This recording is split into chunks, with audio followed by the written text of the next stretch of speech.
After Chapter 204 coming out, we learned that Ego Jinpachi was a former rival and teammate of Noel Noa. With this being confirmed, we will look at who Ego is and why he was selected as the person to run Blue Lock. In Chapter 56, Ego is very annoyed by the reporters and how they view the geniuses of Japan. He talks about creating a genius and how everyone obsesses over them and gasses them up in Japan. That player then goes off overseas and they realize the difficulties of the world because of how big they were placed in Japan. Now everyone felt that before Ego was here and was talking about himself. These are all just theories because someone had a great write on Reddit right here where he talks about it and what could have happened. Ego was a football legend who suffered a massive mental defeat in the most important match of his life, probably the World Cup qualifying round. He realized how the Japanese playstyle and mindset inhibits their success in football at a global level. Why Japan can never win is this reason. He most probably ended up developing a vision defect, causing him to drop football, making KiiNGKhy's story a good build-up.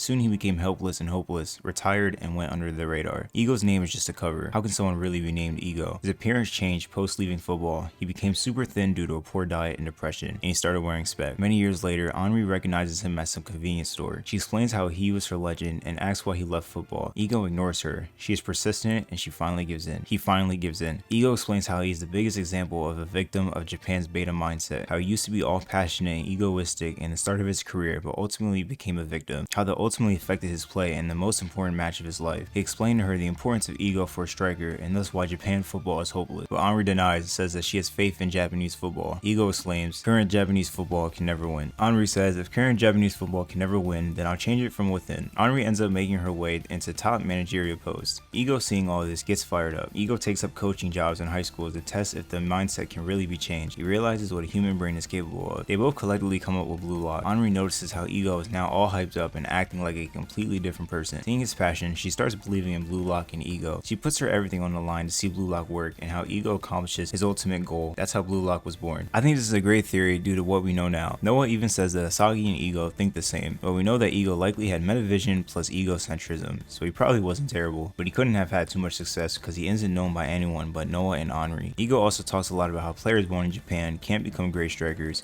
without the assistance of something like Blue Lock. I reckon a story where Ego was crushed by his upbringing and culture, which caused him to become obsessed with the idea of creating the best striker, is a pretty clean plotline. Noah tells Asagi that Ego is obsessed with the world's best. He could not achieve what he wanted in his duty in soccer and was crushed by it. Considering Ego was Noah's rival, you would think he would still be somewhat noticeable, but that is not the case as he only eats noodles now and is very skinny. Ego is obsessed with Blue Lock and changing Japanese soccer because of the culture that started here. Even if you think of players like Atoshi Sae, who's considered a genius in Japan, he went overseas to become the greatest striker and realized just how big the world actually was. Someone noted this to me yesterday, how in the spin-off novel, Ego notices Asagi and how Japanese football crushed him and puts him in ideal situations to change his thinking. When Asagi is doing well in the series, you can see Ego from afar, notice his development.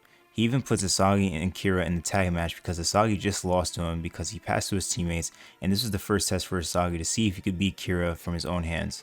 This is the first challenge Ego gave to Asagi in order to change his ego and environment. Even in the first chapter, Ego talks about how Japan is second rate and how that Japan, what they need most is a revolutionary striker. He even does not care about the Japanese World Cup players because they have not won the World Cup. He is only interested in the world's best. Ego went around the world and played battles and must have realized that in order to become the greatest, you must have the ego to match. This is why he created Blue Lock in the first place. Create a system where you do not care about your teammates and live only for the sake of your goals. Phase 2 is also very important because after defeating the best in Japan, they now have to go off in the top 5 clubs in the world and showcase their ego in those teams. Ego wants Japan to become a world-class soccer team, and to do this, he needs someone who can change the future of Japan with their goals. Someone who has the ego to match and will shoot without hesitation. There's still a lot we don't know about Ego, and now his backstory is even more interesting now that we know he was the greatest striker and the world's first ever rival. Let me know what kind of theories you guys have for Ego and how this story will all unfold. Thank you guys for watching the video. Please like, comment, subscribe for more. Peace.